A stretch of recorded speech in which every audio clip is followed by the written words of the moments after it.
On May 16th, 2018, and we'll call this meeting of the Fergus Falls City Council Committee of the Whole to order. Roll call, please. Here. Here. Here. Yeah. Here. Here. We have a quorum. First item on the agenda is a discussion on Lincoln Avenue Mill and Overlay. Mr. Brian Yavaro. Yes, thank you, and good morning, Your Honor, and members of the council. Before you is in regards to public improvement 7199, the sanitary sewer improvements on Lincoln Avenue from Broadway to St. Andrews. Excuse me. As previous council, the city council accepted the Interstate Engineering's preliminary engineering report and their recommendations. Since then, Interstate has provided a professional services design agreement consistent with that report. The proposal is broken down into two options. Option number one is to conduct two open cut spot sewer main replacements with the addition of trenchless sewer main rehabilitation, perhaps such as cure in place pipe liner. Option two is just, excuse me, solely just doing two open cut repairs on the sewer. So that's up for the council to decide. I'm recommending the council proceed with option number one, which is to do the sewer open cuts, replacements, and then install a liner. We believe this open cut excavation work can occur without installing a traffic detour. We would just do some lane shifts. But keep in mind, we have to do the sewer main repairs prior to doing the liner work. But we anticipate sewer repairs could be done this year. And any type of trenchless liner can be done throughout the winter or what have you. So at this time, I'm requesting City Council accept Interstate Engineering's option number one professional services design proposal in the amount of $25,000 and also order the project plans and specifications. Thank you, Brian. Anyone have any questions of Brian? Brent? I'm just curious, I mean, it is a more expensive option. What are the benefits of doing it this way versus the other way? As far as open cut or liner? Well, I know the second one you're doing just two individual repairs. Yep. I mean, the second one you're installing a liner on the whole inside of the pipe? Yes. Is there an additional benefit for that, or? The main benefit is the associated restoration costs you would have to do if you're going to do open cut. Plus, it's also our largest ADT traffic, so we would have to actually do a lane closure. That's why we televised this pipe prior to determine it was a candidate for a liner. Okay. And a liner in itself, once it's installed and fully cured out, it's a structurally standalone product itself. So, and that existing sewer, and I've seen some repairs on that main, it is pretty fatigue cracked up, from vitrified clay tile pipe. So that is the main benefit of it, is primarily the restoration costs and it's our largest street corridor ADTs. Okay. So what you're saying is over the long run, it's going to It's going to for perform. itself. Well, it's going to perform as pretty much a replacement, although trenchless, but it's going to perform just like Like a new pipe. primarily as a new PVC pipe that we would normally install. Got it. Okay, thank you. Any other questions? Yeah, I have one question. That liner, it's a one-time fix, right? Yes. You can't reline and reline and reline. It'll get too small. No. But we're only doing the main itself. When you do the liner, that's just the sewer main itself. We may sometime do the laterals, but those would come under a separate project. So this is just to address the main primarily right now. I will offer the resolution or motion, whatever we need. Motion to bring it to the council. Thank you, Jim. I'll second that, Your Honor. Thank you, Justin. All in favor of the motion, say aye. Aye. Opposed, same sign. Motion carries. I believe that can go on the consent agenda. Yes. Item number 2 is also Brian Yavaro, and it is a public improvement 5312 College Way resurfacing project. Thank you. This is in regards to public improvement 5312, the College Way Street Improvement Project. Interstate Engineering has substantially completed the project plans and specifications for this project. The estimated construction cost is approximately $640,000. Because of this, we must publicly advertise for bids. It is a state aid project, and MnDOT District 4 is currently reviewing the project plans. They must approve this and sign off as well. Consent to it before we can expel state aid money. If you can call on this project, this whole, along this corridor consisting College Way from Western to Tower Road, it was composed of differing sections, and some very fatigued, deficient.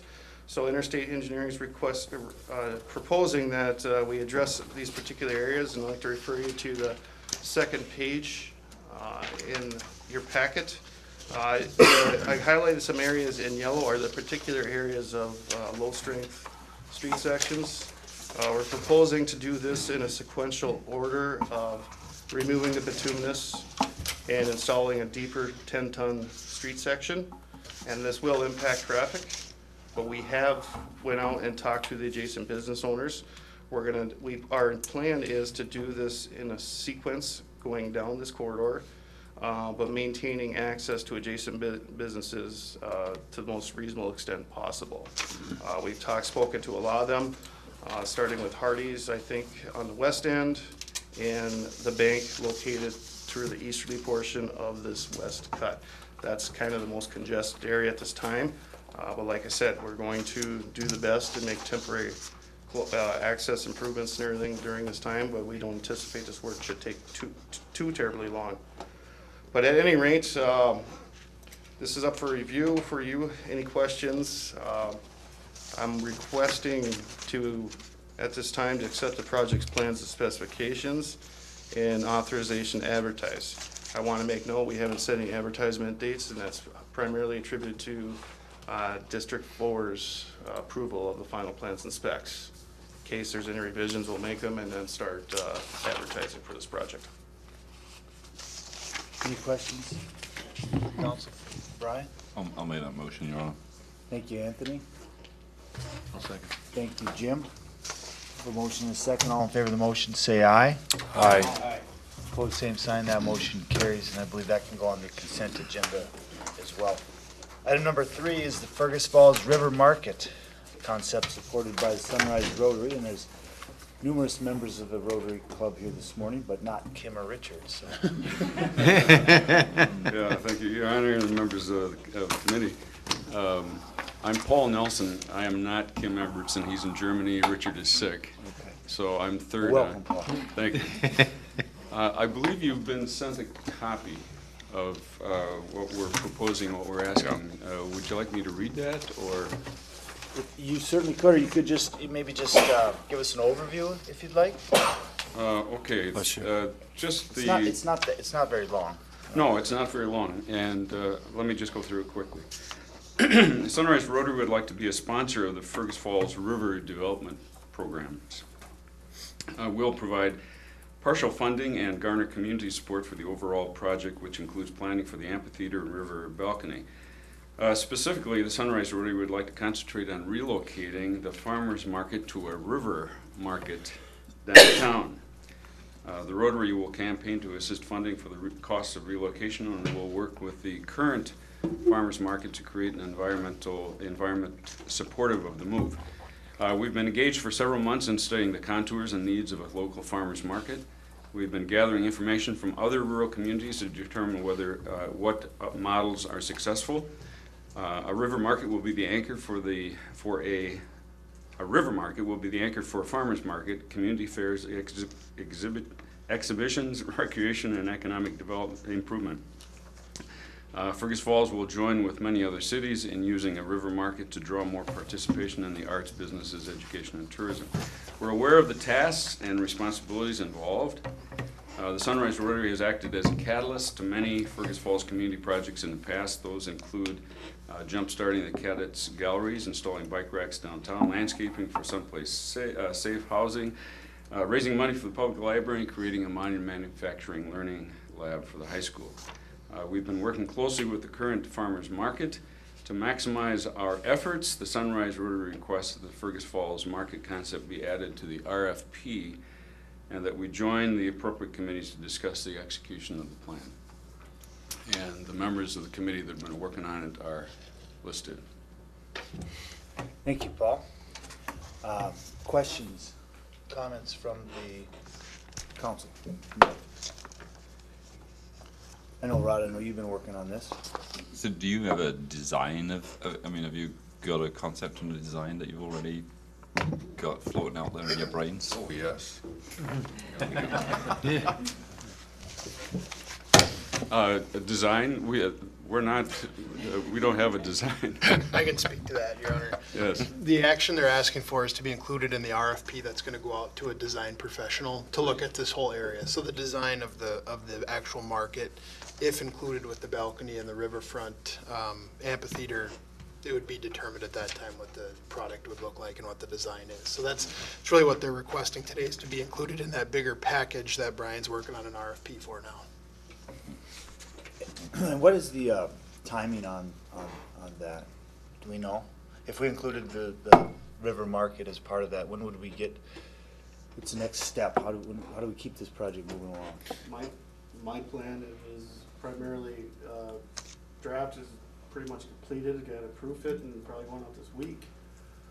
It can easily be enhanced to include something like that, and I believe there's already some verbiage in there to include integration of a potential farmer's market is based off that. And we've enhanced the RFP, just not to include design, but do design development. So we can get to that prior to doing the final design. I had to enhance it that manner, just so we can bring in all these ideas into a final plan set, so. Sure. And Your Honor, one of the things, I met with the Sunrise Rotary a few times about this, and one of the things that we've talked about is during this design development phase is having some public interfacing, and they've asked if they could play a role in doing some of that work, and I certainly think that's agreeable and something that we would be glad to work with them on.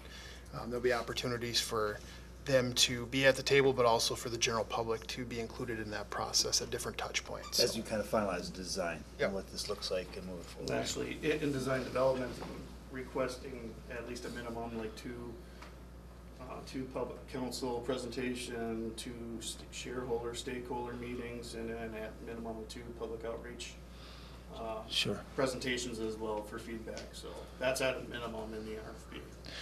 So do we have an idea of if this went out relatively soon, when do some of these things happen? I mean, when are we talking about having some? There's a tentative schedule and everything. Give them a time to produce it, then it'll be presented to the council, and the anticipation is we'd start right away if it's approved by the city council. I have the draft calendar here, and it looking like starting, the award would be, late June, July for the contract to the consultant if things stay on track. And then, with the stakeholder and engagement through those various forms that Brian just reviewed would be, midsummer into fall for that, the feedback, and then the design concepts developed during that time and completed. Well, then actual development plans would be later in the year, early next year. Right. I just wanted to introduce I was over in Holland, Michigan for a week, and they're one of a few cities that has employed heat in the Northern Hemisphere underground in their downtown and sidewalk areas.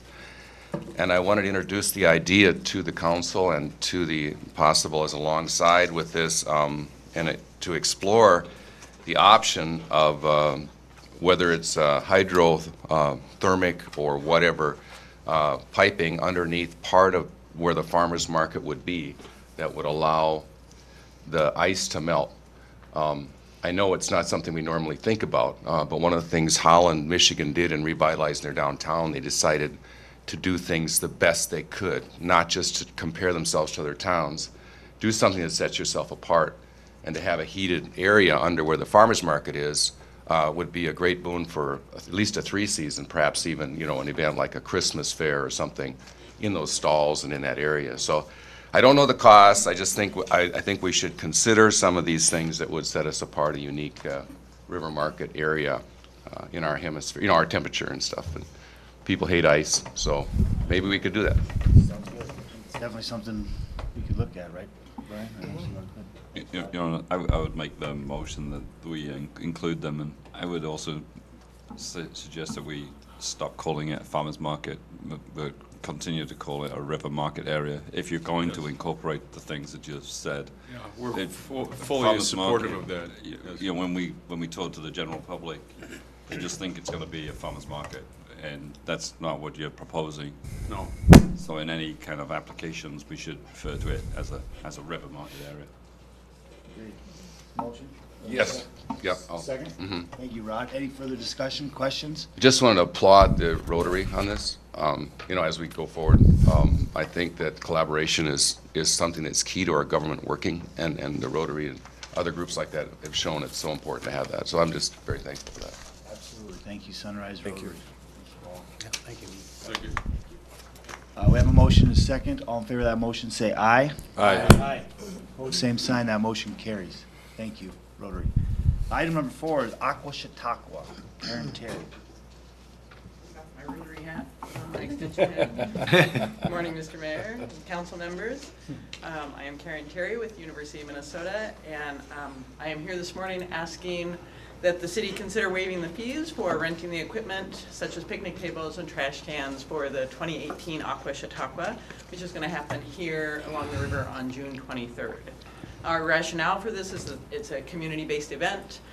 We bring in a lot of people. It's offered free of charge. We don't charge anybody for coming, and that there are benefits to the city and to the residents and the participants that come in terms of raising awareness and understanding about the river, which is important as we move forward on our riverfront development, and by strengthening the connectivity between residents and our local leaders.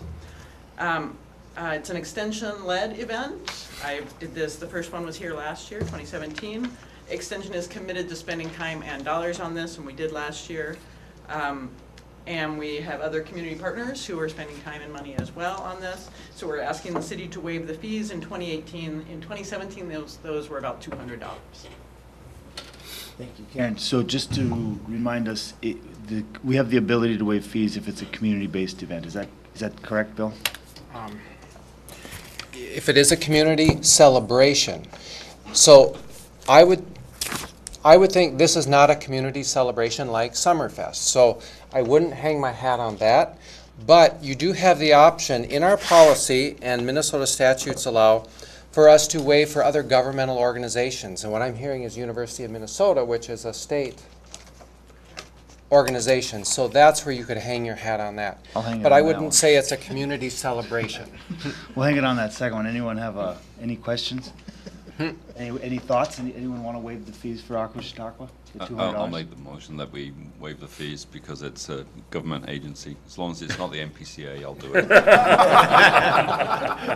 I would second that. We have a motion and a second. All in favor of the motion, say aye. Aye. Opposed, same sign, motion carries. Thank you, Karen. I'd like to state that if they're listening, as a city, we love the MPC. Look forward to working with their very helpful staff. All right. Item number 5 is a business loan discussion and recommendation. Amy Baldwin. Good morning, Mayor, council members. The city has received a request from MG Davenport LLC, which is Grant Davenport Agency, currently operating in a leased space on Lincoln Avenue, and he has been afforded the opportunity to purchase a building continuing in the downtown at 114 East Washington. There's a current user in that building, but they will be relocating due to a promotion within their organization, so will not be having a local office for those services. So this provides an opportunity for a young business owner to purchase a building. The request is to provide some gap financing. The bank is willing to do about 75% of the loan itself for the acquisition. The city would be coming in and doing about 18%, and then the borrower would be bringing the additional equity into the project. So similar terms to other projects, given the smaller size of the loan of $24,200. 10-year amortization, 5-year balloon, 3% interest rate is what we are contemplating. Gate City Bank is the lead lender on this project. I'd be happy to answer any questions on this application. Anyone have any questions of Amy? Yes, Rod. What's the current business? Taylor Larson, Thrivent Financial. Okay, yeah. I would like to make that motion, Your Honor. Thank you, Rod. Second. Is there a second? Any further discussion or questions? All in favor of the motion, say aye. Aye. Opposed, same sign, motion carries. Thank you, Amy. Item number 6 is an update on the discussion surrounding boards and commissions. We'll call on City Administrator Andrew Bremseth. Yes, thank you, Your Honor. Members of the council or committee. Before you this morning, you have a red line version of some of the recommended changes to the revitalization of the boards and commissions. I know we've talked about this a few times in the past, but ready to move this thing forward and start incorporating some of these changes in time for 2019. I'll just walk through it here real quickly. The goals of this effort, again, are to redefine the purpose and mission of our boards and commissions, improve the effectiveness of their work, and also to provide training, education, and recognition of the volunteers that serve on these boards and committees for the city. Some of the things we're looking at doing is putting in a better application process to fill these positions. Looking at keeping originally we proposed the term length changing from 2 years to 3 years. More discussion has led us to land on just keeping that the way it is at 2 years. When 4 years have been filled, members must take at least 1 year off. So it's essentially a term limit to allow more volunteers to get involved. And then board membership we're proposing to run on a calendar year rather than currently it's February 1st to January 31st. Which makes things a little confusing in the months of January and February. So changing it to the calendar year, requiring a conflict of interest policy and code of ethics, which is something that we have done in the past. One of the pieces that we removed from our recommendation is related to the city email system. We've had a lot of our members of our boards and commissions just express the fact that it's hard to follow multiple email systems. It's something they don't check. And in speaking with the city attorney, he's comfortable with members deciding not to use city-issued email addresses if they're willing to expose themselves to the potential discovery of their private emails if something were to arise. So that's going to be an optional piece for volunteer members going forward. One of the things we're really looking at doing is providing a position description and list of expectations for each board, including the purpose and scope of the work that they're asking to provide. Excuse me. Right now, a lot of these boards and commissions don't know exactly what they're supposed to be doing, and some of them are trying to carve their own path, and others are looking for feedback from staff and the council. So giving that up front and really clarifying what they're looking at doing and what they're expected to be doing will be helpful. And then putting in place an annual reporting requirement for each board to communicate with the council. I know we talked about this previously, that we could have a board chair or member of a committee at our committee of the whole meetings come forward and give an update on what their committee's working on and what other issues they're facing. So I'm just going to jump forward to the composition of our boards and commissions. We're recommending that the Planning Commission and the Board of Zoning Adjustment are combined, and that'll be a 7-member committee. We've talked with members of both of those committees, and there isn't any hard feelings about that change. It's a logical one. Right now, they're meeting on the same day, but at 2 separate times, so there's a lot of sitting and waiting for the next meeting to start, and a lot of their items are very similar in nature. Originally, we proposed some other changes to the Bicycle Pedestrian Advisory Commission, Human Rights, and others. I've met with all of those commissions and had good dialogue with all of those commissions, and they indicated a desire to stay the way they are, but with some of these extra changes, they feel they can be more effective and more efficient. So I'm comfortable with that at this time. The Arts Commission, it's not on here, but they are asking to go from 5 members to 7 members. And then the way our code language reads right now is that the Center for the Arts has a standing position on that board. And the executive director of the Center for the Arts has asked that that be a rotating position for one of the arts organizations in town and not just parked within the Center for the Arts. So a very fair request and a change that we would recommend. And then finally, one of the things that we've heard from our boards and commissions is that they don't have a budget, and they feel that that's, because of that, they really can't do much. So we're proposing a $5,000 budget allocation next year, and that funding would be used for educational training and purposes for either the members of those committees or for the general public on some of the activities that these committees are working on. We would look to put an application process in place to apply for the funds. Applications we're proposing would be reviewed by the city administrator and finance director, and capping every board and commission at $1,000 per year without council approval. So if they were gonna go over that $1,000 expenditure mark, we would have to come before the council and justify what that would be. That's really the makeup of the changes that we're recommending. We propose the council act on this at the Monday meeting, and then from May 21st to August 31st, we'll work on that orientation packet and process, position descriptions, policies, code updates, and open up that 2019 application process starting in September with the goal of these changes going into place January 7th, when the council has their first meeting in 2019.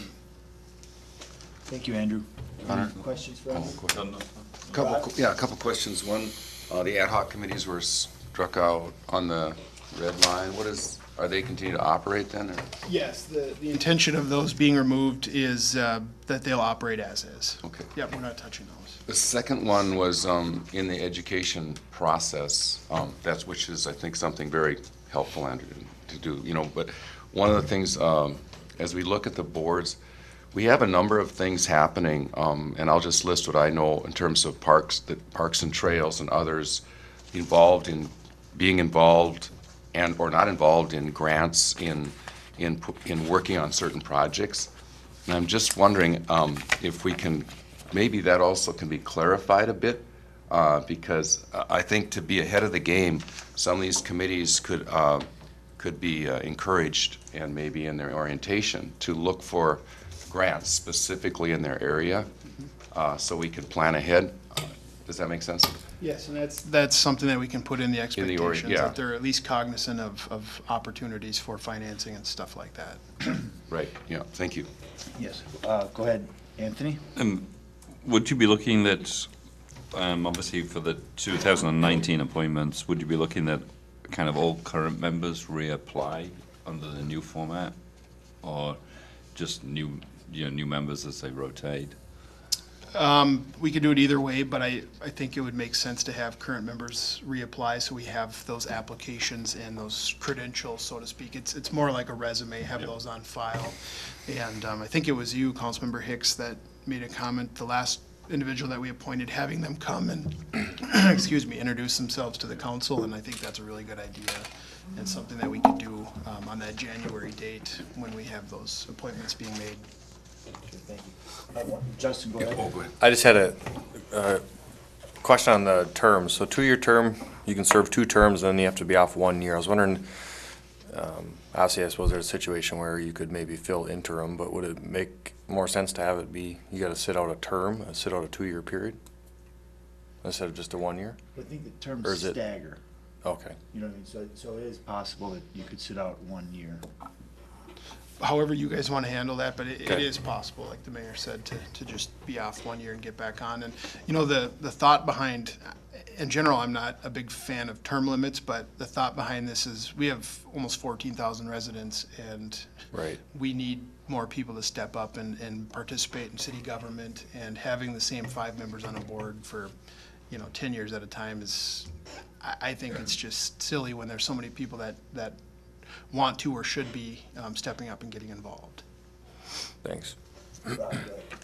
2 points. One is the larger one on the way we operate under our charter, and I'm totally in favor of people from the greater Fergus Falls area serving on our committees. But I'm wondering to make sure we clarify this with the charter, so we don't run into, we've got some regulations, but we don't enforce it, but they may be bad regulations in terms of greater Fergus Falls. A lot of volunteers are from outside the taxpayer, the city proper, just as some employees live outside the city proper, but they operate for Fergus Falls. So I don't want us to run into static with that. I'm wondering if we can clarify that. Could be a recommendation that goes to the charter committee, just so we make sure if we're gonna include greater Fergus Falls residents serving committees, you know what I mean? The recommendation that I made in this packet, I guess I failed to mention it because I didn't want to read everything, but we are recommending that we require city residents for members of these commissions, and it's not because we don't find value in the people that live around the city borders, but again, there's 14,000 people within the borders that I think can fill these positions. So I don't know if that answers your question, but. And some statutorily, like the planning commission, have to live in the city limits. Yeah, I just think we have to re-look at that in terms, I would agree with, following what we have, but I would disagree with the philosophy at this point. Greater Fergus Falls, a lot of people call Fergus their home that don't, live in the proper city. Have businesses in here and they can't serve on a board, and I've heard that many times, they can't be represented just because they live. So they pay taxes from their business. So maybe we could adjust it in certain ways that way, where a business owner or someone who has their livelihood here. The second part, Your Honor, is just the wording. Where it says appointments are made by the mayor and confirmed by the city council. I don't know about others, but I feel awkward with the wording because it sounds like it's a done deal once the mayor makes the appointment. I would suggest that it say candidates are recommended by the mayor and confirmed by the city council, which allows us both to do what I think the intent of the regulation is. I have no issue with that change. I mean, that was the intention of the language, so that's fine. Okay. Thanks. So what's the language gonna say? I was suggesting, Your Honor, that candidates are recommended by the mayor and confirmed by the city council.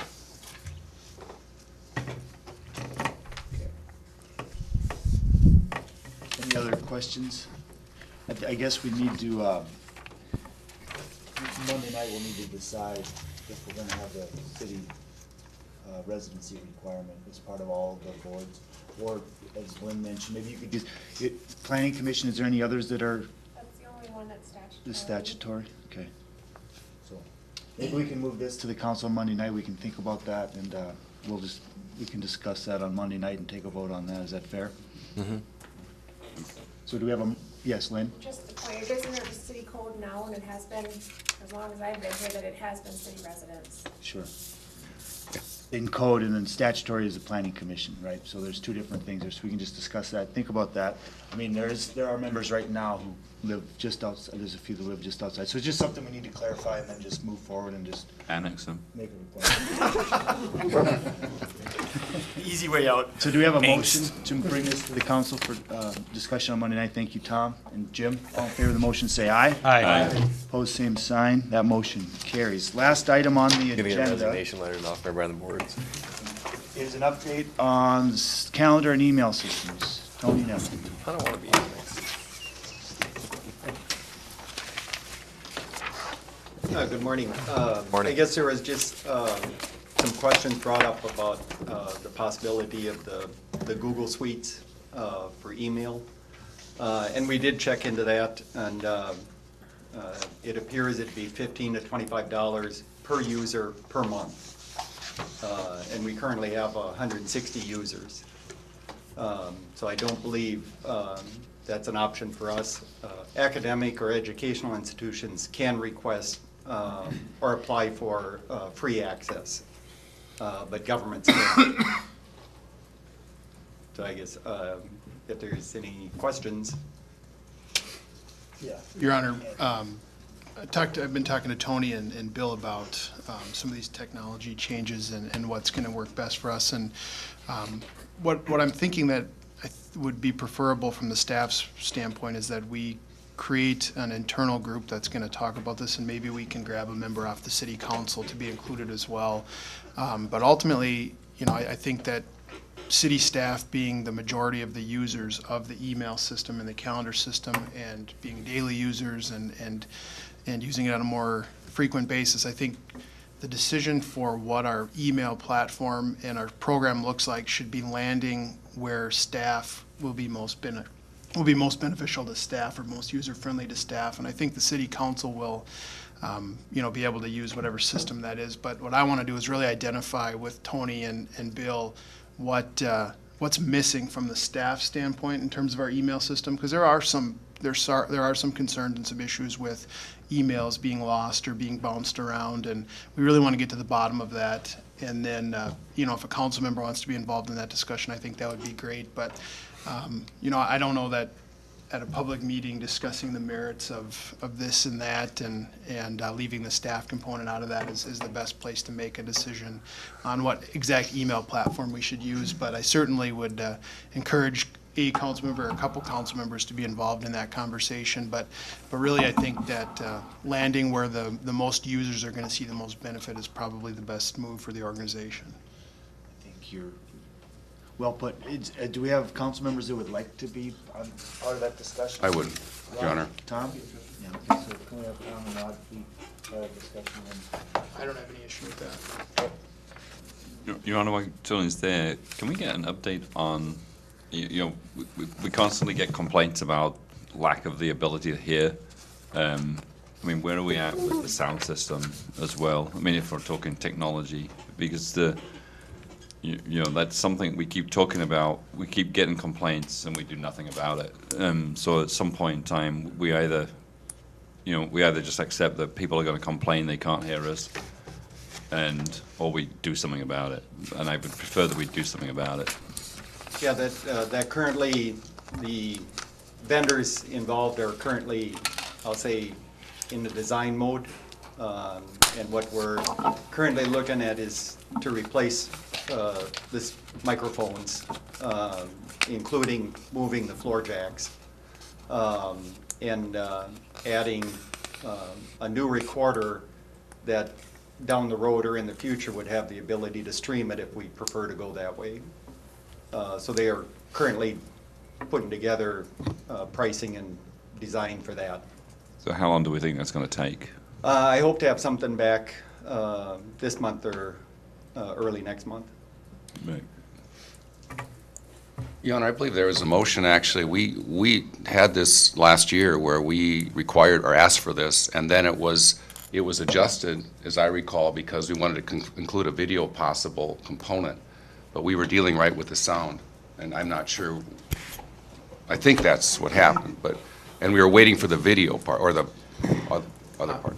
Yeah, actually, you as a council approved purchasing a new sound system, and we talked with PEG Access, and their board approved going with a video system. So we were ready to go ahead and install that. But then things seem to have gotten a little bit better, and then you as a council made a decision to take that money out of general government buildings and put it to the communication specialist, if you recall. So to use it towards H2M, $15,000, and then took another $15,000 and moved it in for the golf course windows, is what we did. So we actually reallocated that funding. But you did that as a council level. I don't remember what meeting, and then we started having issues again. So it kind of, leveled out for a while, and then it came back. So I think, obviously we're going to have to get it done now.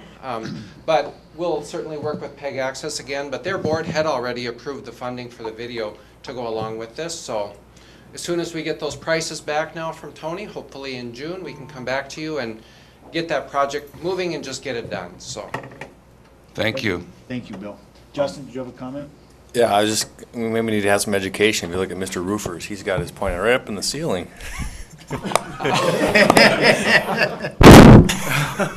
That's why. Thank you, Tony. Do you have anything else to come? We do have one item. One item, one more on Brian?